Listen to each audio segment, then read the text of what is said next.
All right, guys, welcome back to another episode of the ELVOLVE Podcast, where we have interesting and insightful conversations.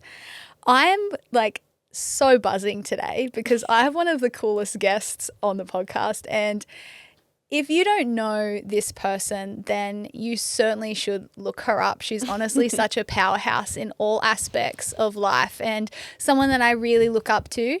And I'm excited today because we're going to be talking about so many different interesting things and really letting the conversation flow in its own way. And so welcome to the podcast, Georgie.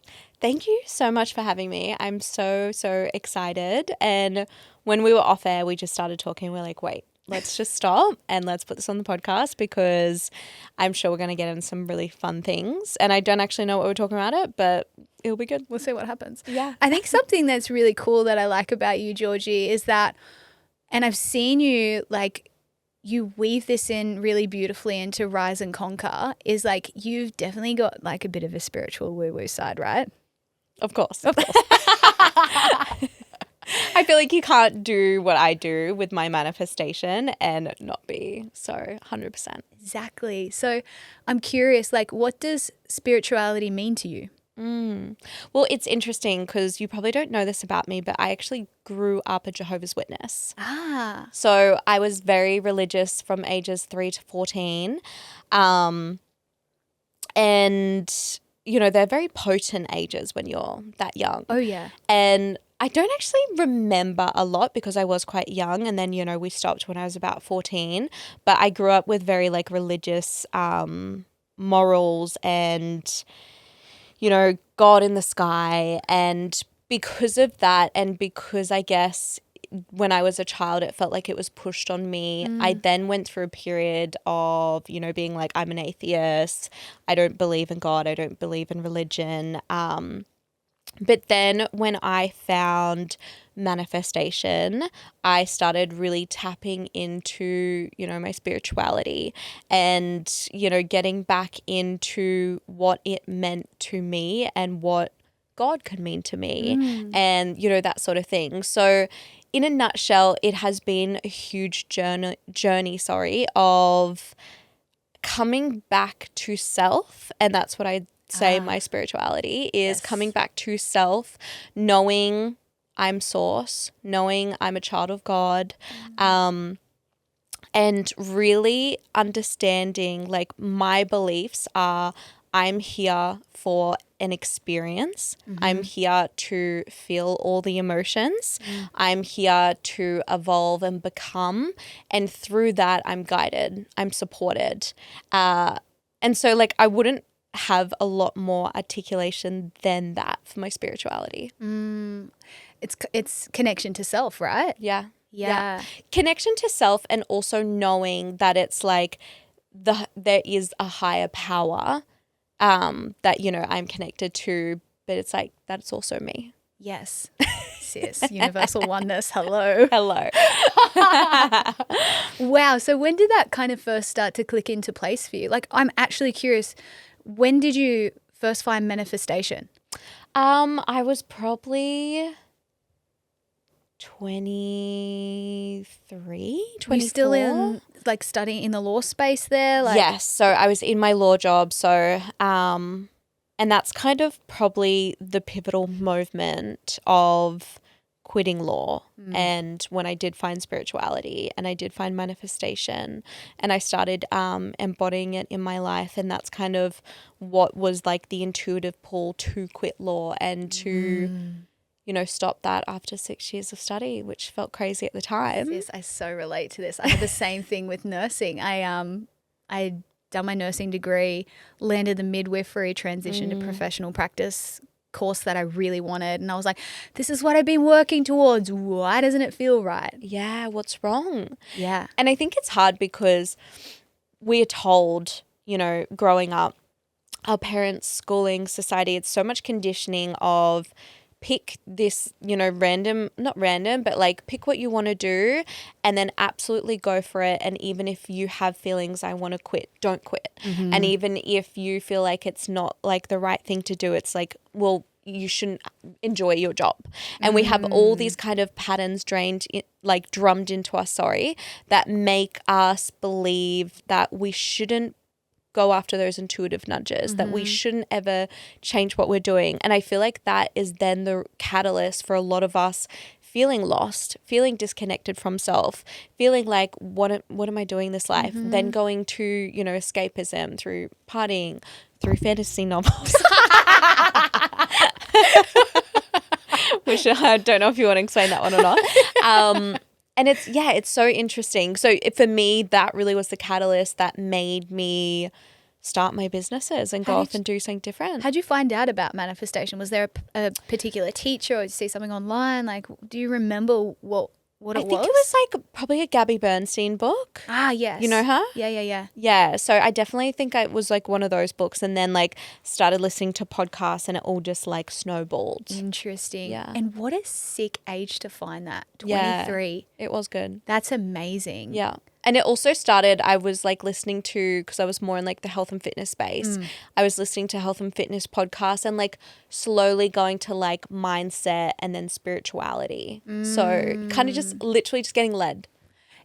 It's incredible how that happens, right? It's like you feel this pull towards something different. Yeah. You don't know what that is. You don't know what it looks like. There's no clear picture or answer on what that is. Totally. And yet there's this undeniable sense or energetic current that's directing you to something else. And that's why I tell my students, like, you can't fuck it up. You can't get it wrong, because even if this next move isn't the end goal, the business you end up doing, the person you end up with, it's all dots. It's all part of it. And so like never be like, oh, should I make this decision? Should I not? Just intuitive pull, make the decision. It's either going to be the greatest learning. It's either going to take you to the person, the thing that you want. But it's all part of the journey, and it's like, just enjoy it. I'm curious, what does it feel like for you? If you could describe the sensation that you feel in your body. A silent whisper. Yeah. And that's literally how I described it in like the really? podcast episode before. A silent said that. whisper, like just in my gut, in my head, no, do this. It's just me talking to me, really. And you just got to trust it. And it doesn't feel like an intrusive thought. There's no fear. It feels very nonchalant. Like it feels very like casual in the way of like, no, do this. You know what to do. And then if I ignore it, it does get louder. Yes. It's kind of like I relate to it in this sense. It's like God, the universe, whatever. Like you're constantly getting clues and feedback and invitations to, you know, move a little bit over in this direction and more on the path of alignment for you. Yeah. And those clues can show up as, a gentle nudge, like a feather. And then if you don't listen to the feather, it ends up being a brick. Yeah. And then it ends up being the train, because it's like God wants you to get to the good stuff. Yeah, totally. And so we're constantly being directed in that direction. And sometimes that direction doesn't feel safe. No, it usually never does. Yeah. It usually feels like the non-logical. Like imagine doing 6 years of study for my, law job, being in a law firm, like having it all set up, and then being like, oh no, I'm not going to do this. I have no idea what I'm going to do. I'm just going to take a gap year. Like it logically never makes sense, but I promise you that's where like the magic is. Oh yeah. It's like when I moved to Costa Rica, receiving that message, just being like, you're going to be living here. And I was like, no, I'm fucking not. And then just having this undeniable sense that it was like, it's already done. Yeah. And I was just like, oh, and it didn't feel good. Like there was so much fear and uncertainty and worry. Like, how's my business going to work? Like, what about my dog? I've got to leave her. Like, oh shit, I already wrote out my 2025 goals and they're all around the Gold Coast. What the fuck? I know. Isn't it funny? Like our little human brain, what we do to ourselves. But yeah, I feel like if you can step out of and that's even like the concept. I love to look at when these things are coming up of like the relationship between a parent and a child. So it's like, I have a 4-year-old, I have a 4-month-old, and, Ivy, my 4-year-old, she'll tantrum because she wants like a lolly before bed or, something. And me as the parent, I'm like, I know that's what you want, but we're not going to do that. Your blood sugar levels, you don't have a good sleep, but tomorrow we can do it. But it's like she wants it now. Yes. And so sometimes it's like with our desires, when something happens, we're like, no, it's not how it's meant to be. It's meant to be this way. Like logically it doesn't make sense. And, as a child, you can't see the broader thing, the broader message, what's actually going to happen. The logic isn't making sense in her mind either. She's like, I had a lollipop yesterday. Why can't I have one now when I want one? Yes, exactly. Yeah. And so like really trusting the universe, source, God, whatever you want to call it, like a child should trust a parent and being like, it's not making complete sense, but I am going to surrender and trust. Wow. I love that. So funny. Kids are so cute, aren't they? My niece is just like that. I know, they're so funny. It's My dinner God. time. We're going to have veggies. Yay! I want muffin. Honestly, to get my child to have vegetables is like, it's to the point now. I said to Tim, I don't care if she eats vegetables or not. Like I don't care. I'm so over this constant battle and me feeling like I'm like adding her all the time. But, I'll still do it. Wow. So with manifestation, what are some of your practices that you do that you're like non-negotiable? And are there any practices in particular that you keep coming back to because you're like, this is just works for me and this is just kind of integrated into my life and in this is how I do life? Yeah. So manifestation is so interesting because I feel like there's so much information out there. Yeah. And it can feel super overwhelming and like you have to do this technique and you have to do that. And I like for my students, for my community, I like to simplify it. And like really at the core of manifestation, it's a decision. You decide what you want and you persist in it until it manifests. Like that's really all manifestation is. And so for me with manifestation, it's very simple of like, I think in order to manifest, your dream reality, you need some prerequisites. I know what you're saying. Yeah. We know. Requisites. That's it. Yeah. My God. I feel like I can use baby brain because I've got a 4-month-old. You so can. I've got no excuse. I'm like doing some solo episode being like, sorry guys, give me a sec. What word is that? I know. And then sometimes I listen back to content and I'm like, I just really had no idea what I was saying. Anyway, moving on. So like some pre-work I think is the most important thing before you start manifesting is to regulate your nervous system. Yes. You cannot be making great decisions and persisting in a manifestation if you are dysregulated, if you're in fight or flight. Because I feel like dysregulation in regards to manifesting literally puts blinkers over your eyes. And it makes it unenjoyable because manifestation isn't logical. It should be effortless and easy. Yes. And you will constantly feel rejection in your body. Like it won't feel right. So I feel like the first thing is like before we start manifesting our dream lives, let's just get regulated. Yeah. And so like for me, that is meditation. I have a whole app called the Rise app where I just have like meditations on regulations, regulating yourself as pre-work, because when I am, stepping into a new identity, when I'm stepping into, I've got the clarity, okay, I'm now clear on who I want to be and what I want. I feel like the biggest thing that people struggle with manifestation is constantly picking the new identity. So we're creatures of habit. We tend to, go back to the safety. Yes. And true manifestation is you picking the new identity without the logic, without the safety net, and being like, no, this is who I am. This is what I want. And so I feel like nervous system regulation is very important because you're able to be in that receiving, you're able to attract, you're able to be in a frequency where, the new identity would be. Yeah. So the biggest practice I would say is like, nervous system regulation, which I personally do through meditation. And And is your favorite form of meditation through the Rise app, the things that you create? Yeah, I personally love guided meditations because it just gets me straight into, what I want to, it's guided. So it's like straight into. It's taking you on a journey. Yes. You're like, I just have to follow.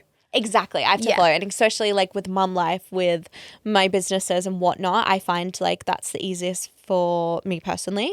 Yeah. Love that. Did I answer that question? Yeah. Yeah. I think so. That's like was part of your manifestation practice. And yeah. And then, so the second part is I feel like manifestation, you're not trying to get something. I feel like everyone thinks I'm trying to get something. But like true manifestation isn't trying to get something. It's not chasing. It's becoming the person who already has that thing you want. So it's a becoming. It's a shedding. And it's really about, okay, I'm now clear that I want this desired reality.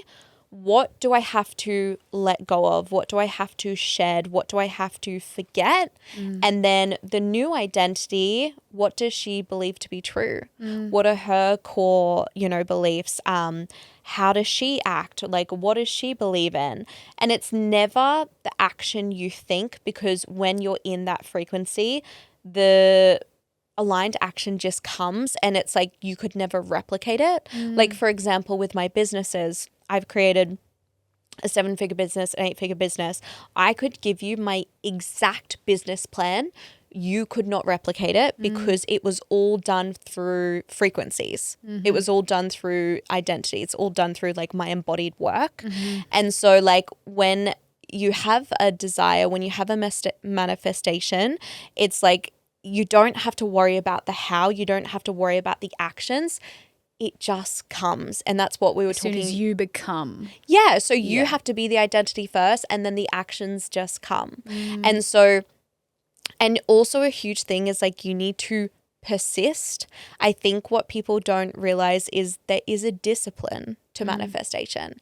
It's not just this love and light spiritual experience where I just feel great and happy all the time. There is a discipline, like I said, where this identity that you currently are at and the identity you want to be in, it's not comfortable. And because you've never been that new identity, and that's why you don't have the things you want. So to get to that, there's this bridging, there's this, crossover. There's this path you need to take first. Yeah, and it doesn't always feel comfortable, and you have to have discipline of, no, I'm this new identity. Which I don't feel like many people talk about. I can so relate to different versions of myself as I've evolved and being in that limbo phase of being like, fuck, I'm not who I used to be. That's gone. Yeah. And I don't know exactly who I'm becoming. Yeah, like I've got a bit of a picture of that, and I know I'm not there yet. So I'm in this weird limbo stage where I'm like, what's going on here? Yeah. It's kind of fun though, because in that sense, it's like the closer you get to that next version of who you are, it's like as you peel back the layers, you're shedding the stuff that doesn't align, that, you maybe isn't in integrity for you, and, past behaviors and habits, all that shit, what that looks like in terms of your lifestyle. And then as you shed that, it's like, oh, I feel more like me, except I've never been this me yet. Yeah. So it's like this cool kind of like duality. And that's the thing, is you don't have to be fully clear. Yeah. I think it's more, I truly believe like we go through certain experiences to know who we don't want to be. Yes. Do you know what I mean? Like it can't all just be like, that everything's going perfect all the time, because you would never figure out what you want or who you want to be. Yeah, if you didn't go through a bit of suffering first and you're like, whoa, that's not it. Yeah, you need the duality. Yeah. It's just like you can't feel, you can't feel what it's like to have sunshine without the rain. Like that's very cliche. But you know what I mean? Like you need the duality. So it's like, even if you're not completely clear on, your desires or who you want to be, I guarantee you know who you don't want to be. Yeah. And then also what I say to my students is like, you might not be completely clear, but I guarantee you know the feeling.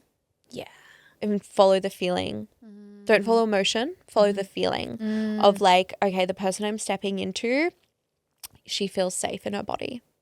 She feels, follow that rather than, oh, I know exactly how it looks. Yeah. And it's like what's beautiful about manifestation is it's never actually how you picture it. It unfolds in a way where you're like, oh, wow, that was actually the feeling I was chasing, but it's unfolded in such like a beautiful way. And I also have this core belief that it's like, it's going to be better than I could have imagined. Yes, I love that one. So like I'll do the visualizations, I will journal, I'll script, I will do those sort of techniques, but also knowing that it's like it's going to work out better. Oh, I love that. And I really love like choosing beliefs that feel like, because, you know, we're constantly programming and receiving programming, right? Like, and a lot of the programming, everything. A lot of the programming earlier in life wasn't really decided by us. No. It was shaped by the things that were modeled to us from our parents, what was happening in society, the things that happened to us as well.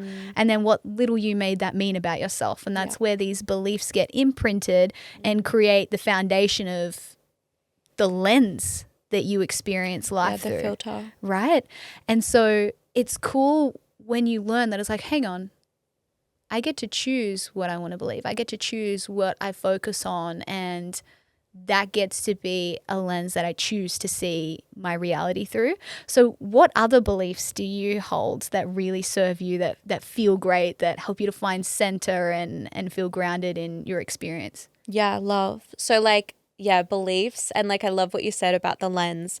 I always like, it's like you picking a filter. Do you know what I mean? Like, you know how there's filters on, you know, Instagram or whatnot? It's like we are literally all walking around with a filter or a lens. So it's like usually that's unconscious. And once you make that conscious and you decide, like it's really so much fun and like you become unstoppable. Yeah.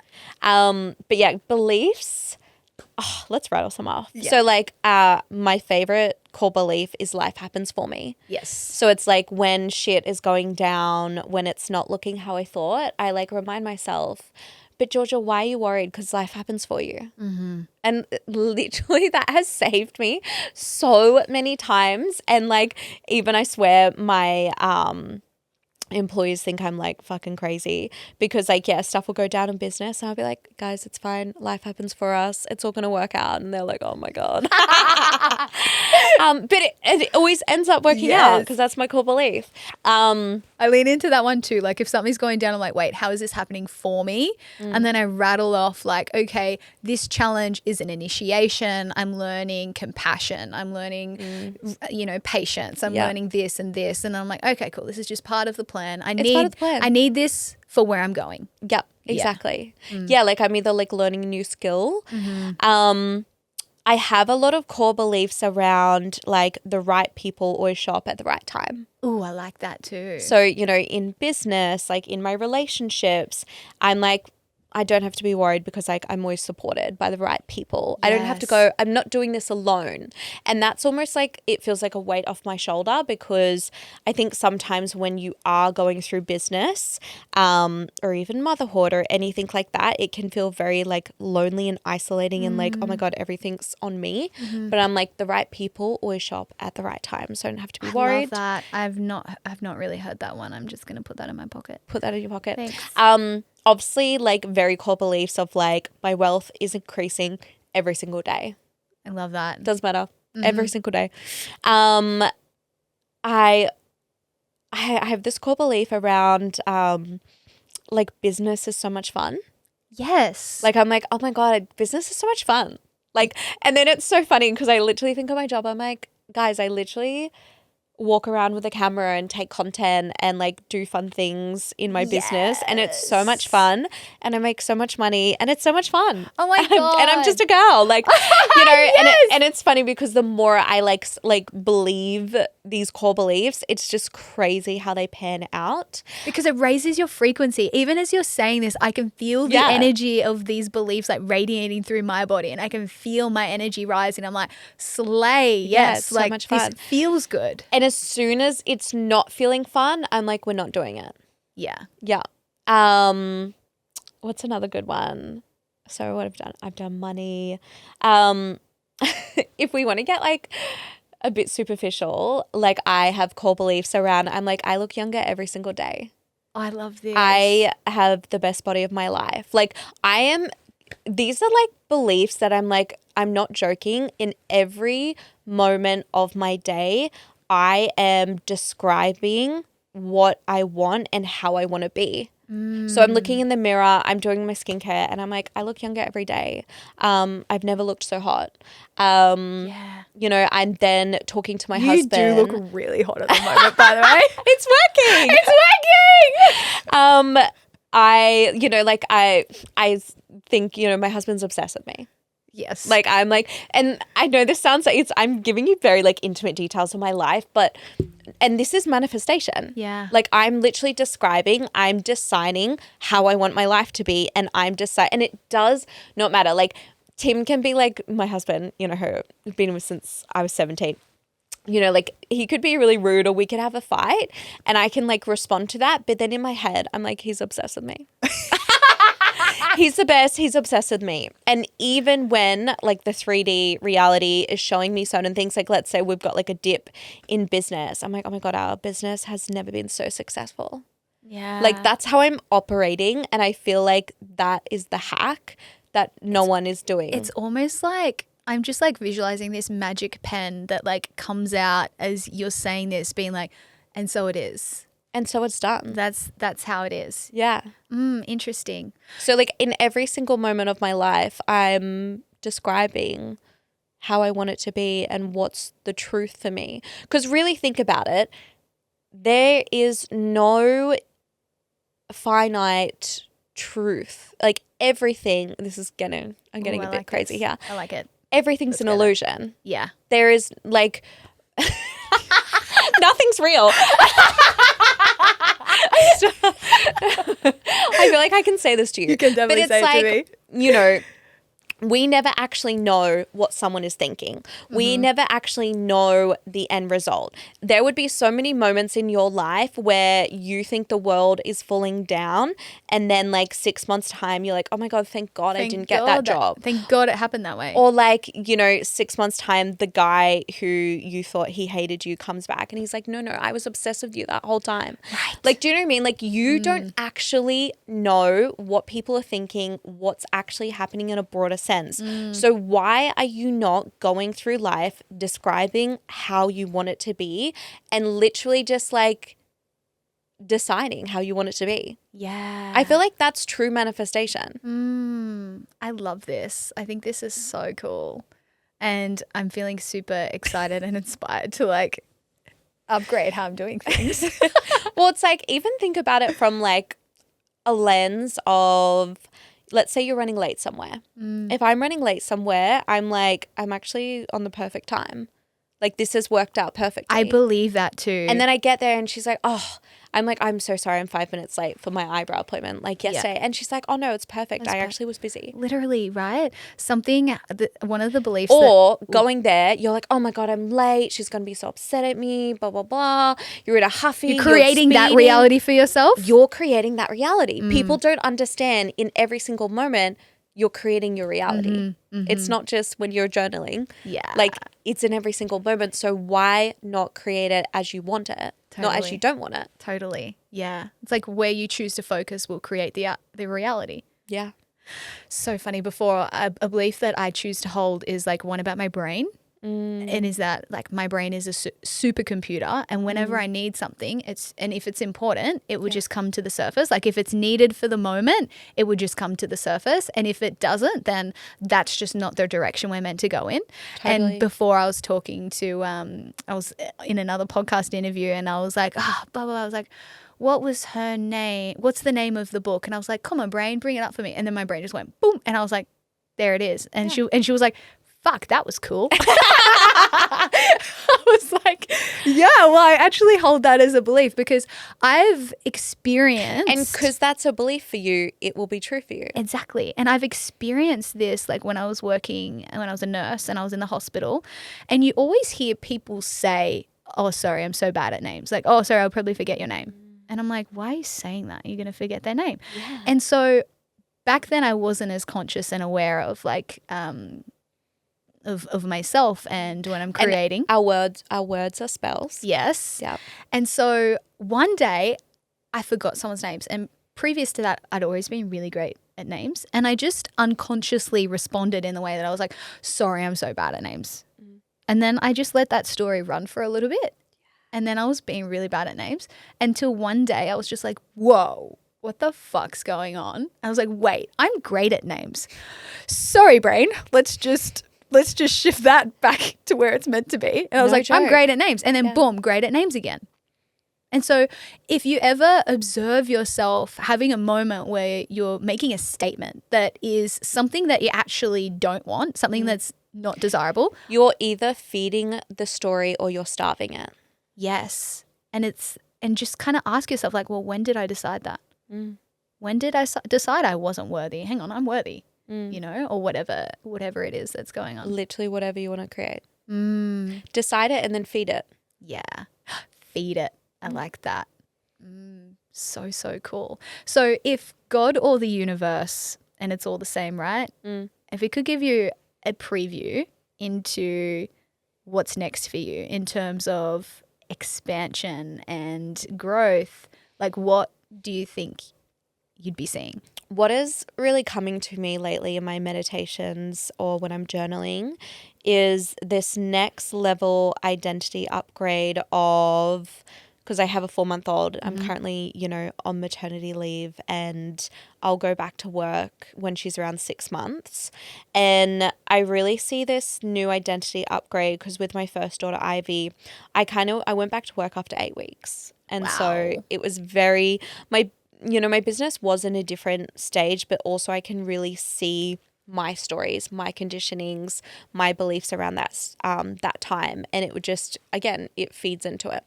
So this new identity is, you know, Georgie going back to her businesses because they light her up and she loves it. But in a whole new level of I get to do both. Yeah. So I get to be with my daughters. I get to still be the mum I want to be and spend the time with them that I want. But I also get to, you know, be very impactful in my businesses, but also very supported. Yes. And so I guess, my kind of like next identity, which I already like, I'm so clear in it, so I know it's going to happen. Yeah. But it's really feeling into her and feeling into like what that looks like. And like when I think of identities, it's literally like walking and putting on a suit of something, like stepping into something and putting it on. And like you said, like at the start, it feels a bit uncomfortable. And I can even foresee I'm going to have the stories come up of, but if you really want to like kill it in your business, like you've got to spend more time. If you really want to be a good mom, you have to be a stay-at-home mom. Like this is my conditioning, this is my patterning. You know, I grew up with a stay-at-home mom. Yeah. I, you know, have gone into burnout from hustle in my businesses. So it's all just like old patterning. So I can kind of foresee like some stuff like that coming up and me again picking the new identity, Getting to rewrite that story. rewrite it and being like, no, I get to do both. I get to be very successful in my businesses and impactful, but I get to be the mum that I want to be. And yeah, I really feel like that's kind of like my next focus. And then of course like business growth, you know, those sorts of things. But I don't know, I don't really do goals how I previously would have done them. I think child Georgie, like I had very like I want to make this amount of money and I want to like they were a bit surface level, And it was more like specific, like so specific, like actual like this is it, like dot points. Whereas now it's like this is the identity that I'm choosing to embody. This is these are the energetic qualities that I desire to hang out in. Yes, exactly. And I enjoy that. So I feel really excited of like what that could look like. And again, it's interesting because I just don't know a lot of women who have modeled that to me, like me personally. Of course, there is a lot of women who have modeled that, but like that I know personally. So it feels quite foreign. Absolutely. And it feels exciting to step into that. Yeah. Wow. Like you really are, even just you being you, you're creating this, like you are being the model for other women to follow. Do you know what I mean? Like you've done that in so many different seasons of your own evolution, like chicks looking onto you and being like, wow, like you're showing people what's possible, which is really, really cool. And that's a beautiful way to serve humanity and serve women. Yeah, thank you. I really appreciate that. And I really feel like that's part of my mission is like that expanding people in regards to what is possible, because I really did come from such a, background of you do your job to earn money, you don't enjoy it, which I've like completely spun around. Like I said, like growing up, I had a stay-at-home mum who sacrificed her career for us. So it's like it really does feel like I'm here to expand and be like, no, you really can do it, the opposite ways. You don't have to, but it's possible. How precious and beautiful that is as well, because your generation, like the generation that comes after you, your girls get to see you do that, and for you to model that to them, that's really powerful. Like my mum is such a creative and talented woman, and I just see so much potential in the things that she could have done if she believed in herself a little bit more. And so I'm like, wow, I wonder what it would have been like to grow up with a mum that really believed in herself. Yeah. I think about that all the time too, because my mum is like, she got like ducks of her college, like so smart. Yeah. And I'm like, wow. Like, and of course, like she doesn't regret anything because she is the best mum and she did like, had such an incredible life. And, my parents, they retired when they were 50 and now they like live on a boat and they, they've curated such an incredible life. But I think the exact same thing of like when women have freedom, when we don't have to, rely on others for safety and money and permission, like we really are fucking powerful. And I'm so excited to see like my girls and like what they do and what they believe and what all unfolds, because we can see from our mums, it's like it's very interesting just how they were raised and what they believed and how they weren't empowered. It's super incredible to reflect back on the lineage of those who came before us in past generations and just observe how the level of consciousness is steadily expanding. Yes. Oh my God, it's incredible. Isn't it so cool? It's so cool. And what's really cool too is like my mum is so open-minded and we have all these conversations now. Yes. And I'm like, yeah, this is like, and she even says that, she's like, oh, I wish I, knew about every, like she manifests and like, I wish I knew all about these things like growing up. And it's so exciting to teach Ivy and Lacey and like have their consciousness expanded so young. And then what happens? Yes. And that's why I choose to believe that the generations that follow us are going to save the world. Love that. 100%. Because their level of consciousness is expanding from such a younger age, and really powerful to see the generational trauma be diluted through all of that as well. Yeah. That's really incredible. And I do think our generation is really powerful and special in that sense, because breaking the cycles. We're the ones to fucking go first. Yeah. Do you know what I mean? Like that's a big thing to carry. Yeah. That's a massive calling to receive, to be like, yeah, you know what? I'll do this. And I think it's also like if you have got that nudge, if you've got that, whisper, like we said, and that calling to step up and to be the one that breaks the cycle and to do something different, don't get us wrong, like it does feel scary and uncomfortable, but also so much magic comes with it. Like it does feel like such a privilege. Yes. I'm curious about what your path has looked like with regard to that, because people do different things, right? Like I've been a little bit down the plant medicine path. I've been through, breath work and working with the unconscious mind and reprogramming that in a sense. And so what's that looked like for you? All the same things. Yeah. Of course. All the same things. So good. I've honestly dabbled in it all. Like I've done a lot of I forget the name every time. MDMRT. The MDMR? Oh, EMDR. Yeah, Yeah. that one. I've done that. I've done breathwork, plant medicine, What medicine? ayahuasca. Wow. Yeah. Oh shit, she knows what's up. Yeah. Okay. It was quite an experience. Holy moly. That really brought up everything, the mum guilt for me. Oh wow. I did it, maybe when Ivy was 8 months old. And do you want me to tell you what happened? Please. Oh, it's pretty crazy. I haven't told anyone this. Well, podcast-wise, obviously told my intimate circle. But basically what I was shown, because I did go to work, I went back to work, straight away with Ivy. So, I'm in the trip and I'm going to get so emotional talking about it. But I came home from work and Tim's in the house and there's like photos on the wall of like me, Ivy and Tim, and she's grown up. She's like 12. And I come back from the house and I've like been working or whatever. And I'm like to Tim, oh, like, when's Ivy going to be home? And he's like, what are you talking about? And I'm like, when's Ivy coming home? And he's like,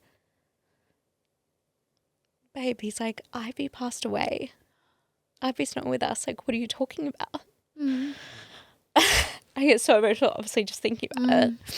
And obviously I'm like, what the fuck are you talking about? And like, long story short, my whole experience with the medicine was, if you don't change what you're doing, you're going to miss Ivy's childhood.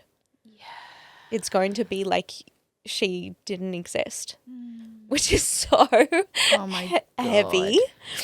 And it completely changed my life because then I completely changed how I was doing things at work, how I was showing up as a mum, and all my beliefs around what it meant, and that's the thing is I get such a beautiful experience with Lacey because of the experience I had with Ivy. And I really believe like you get a mirror child who mirrors and like brings up so much like, Ivy? Yeah, she's my mirror child. Oh my gosh, she's literally me. It's talking to a mini me.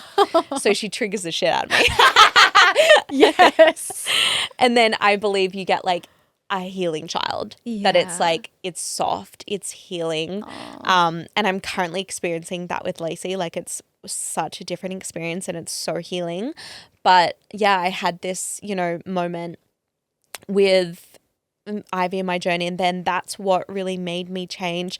I literally changed my whole life from that, and it was all around my beliefs around work, my beliefs around working hard, my beliefs around and it's because I grew up with, an incredible stay-at-home mum, but then I had a dad incredible dad. I love him so much. It's like literally my favorite person, but he worked so much growing up. He worked until 6 p.m. and then on Saturdays and then Sunday, him and my mum would invoice. And obviously he was there and he was such a good dad, but maybe not as present.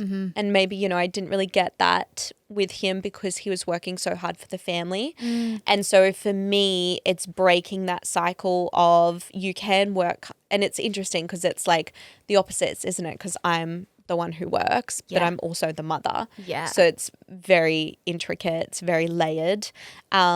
But it was really about breaking the cycle of like, yeah, you can work hard and you can, provide for your family, but you also can be super present. And you can also be like the most incredible, mum. So that was a fucking experience. And also to just feel good in your own experience in life. Yeah, dude. So then when I actually came back, I came out of the trip and I was like hysterically crying, and the shaman was like, you have to go back in the trip and you have to finish it. Like you have to like complete it. And then I went back in the trip, and that's what like my mother ayahuasca came to me and explained. Thank God. I know. I was like, thank God, because I thought I was having a premonition, and I was like, this is fucked up. So that's the scary thing about plant medicine is that like you can receive these visions and they can be really hectic. Like I had my last journey, I had these visions around me being sexually abused and thinking that that was a memory from my childhood that I blocked out. And it was this crazy, crazy thing. And I was like, oh my God, like imagine having that happen and same thing of what you experienced and then just not knowing what to do with it. Yes. And so that's why it's really important to have guidance and support, which support for integration. I want to say that I then had a practitioner for 8 to 12 months after where I integrated. So 100% don't just go randomly do a ceremony. No. Don't play with this stuff. No. It's very next level. So I had a practitioner and we integrated this work through breath work, through the eye movements and whatnot, because it's very oh my God, heavy. I'm still like kind of reeling from my last experience in September, like in this energy of like, I don't know if I'm ever going to go back and do it again. I know, I feel the same way. Like I probably will, but also I haven't. Right now I'm like, right now I'm like, because my life changed so much. I was like, oh, I need a break. It's very full on. Have you heard of Rhythmia? No. So it's this place in Costa Rica where I go. Oh, I have. Yeah. Yes. They're great. Are they good? They're really fucking good. I would love to go somewhere and do it. Do it, sorry. Yeah. I'll have to get your experience after. Yeah, they've got a whole a whole program that they take you through and like classes and integration classes and coaching and everything. Like I've never seen anything so like intentionally designed and safe. Like the container's very safe. And that's what you need. You're administered it as a patient. Love. Which is great. Which is you There's are. doctors and psychologists. There's everything that you need there. It's really, really good. Yeah. But yeah, don't fuck around with ayahuasca. Absolutely don't. But also huge transformation. Holy moly. Yeah. So I've done that work. Big on breath work, big on meditation. As much as like you can, you know, go and do all that stuff and it is transformative. I would truly still say though the most sacred work I've done is just connection to self. Yeah. Like that. And I'm talking about connection to self and acceptance of self. Through what modalities are your favorite? Like I've done shadow work. I guess that's what I'm trying to say. It's not always through a modality. Like it's more literally being with yourself. And I think sometimes we can go on this healing journey and we can just find more shit to heal. Do you know what I mean? Like, again, what you focus on is what creates. And I truly believe if you're constantly focusing on healing, something's wrong with me, you're always going to find something wrong with you. So I think being very careful of like, beautiful to go into these journeys. And like I said, I've done it.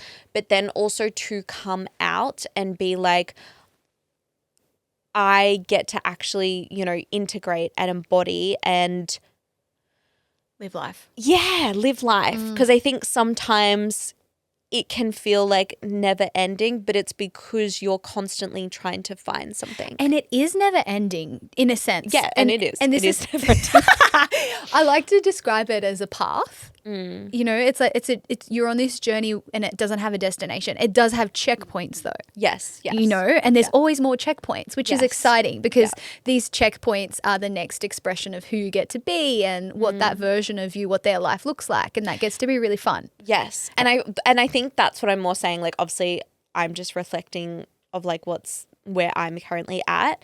And next year for me, like when we're talking next version, it is almost this new level of not having a modality and being very much like checking in with self, having silence, having space, and just seeing what comes up. Obviously, I am someone who has done a lot of work, so it's like, of course, I can bring things in, but like, do you know what I mean? I know what you mean, and I can like feel a sense of what that energy feels like for you. It's like a deep knowing. Yeah. Like I'm at the stage where I'm like, no, I know what to do. You're just going to be like, I don't need to seek. Grounded. Yes. It feels like this really grounded energy of you. Present. Like, I'm just going to be.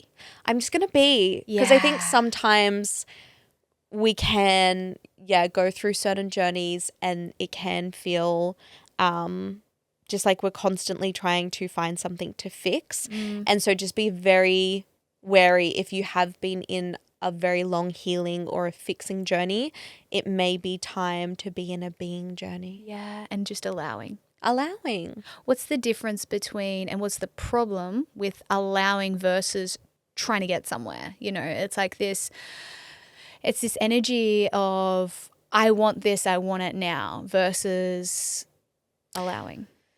Sorry, say it again.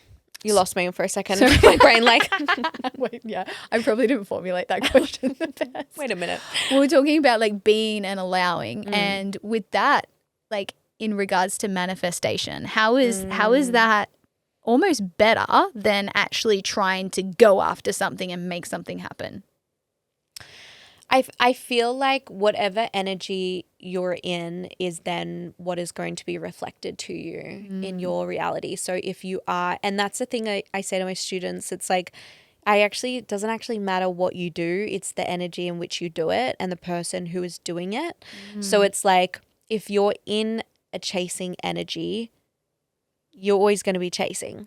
Yeah. You're never actually going to feel like you're going to get somewhere because you're in the energy of I need something. So you will always feel like you need something. Yeah. The like attracts like, right? Yeah. So if you're like, I want to feel whole, I want to feel peaceful, I want to feel content, you need to feel those feelings now, and you need to be those, you need to be that frequency now, and then the reality will rearrange. And that's what will be for you, because you're just, going to get, it's like what I explain to my students is like, for example, life truly is a mirror. Like, it's truly just a mirror. And so with a mirror, if I'm looking in the mirror and I'm like this, you guys can't see me, well, unless you're watching the video, but it's like, if I'm looking in the mirror and I am frustrated, I'm angry, and I'm like, fucking smile. Like, smile, be happy. And I'm frustrated and angry. The mirror's not going to smile, is it? No. I have to smile, and then the mirror smiles. Yeah. So it's like, truly, if you are in a chasing energy, you'll just find more things to chase and you'll never get the feeling you want. If you are in the energy in which you want to, if what the thing you desire, it will easily come to you because it has to. It's how the universe works. It's how these laws work. So I just truly believe it's like being in the energy in which you want to create is the be all end all. It's actually the only thing you really need to do. Yeah. Oh my gosh, I love this. Wow, there's been so many like little pockets of wisdom and little nuggets for people to take from this episode. And so thank you so much for being here, Georgie. This has been an unreal conversation. And thank you so much for having me. You're so welcome. And even like within myself, I'm like, oh yeah, I'm really going to upgrade and take my beliefs to the next level in any and every given moment. So thank you for that piece of wisdom, because you're so welcome. It's going to be amazing. Literally, if that's one thing you get from this podcast, is like, in every moment, describe how you want it to be. Like, literally you're writing the story. Stop thinking someone else or somehow, something else is controlling you. No, you actually are writing the story. Thank you. Thank you.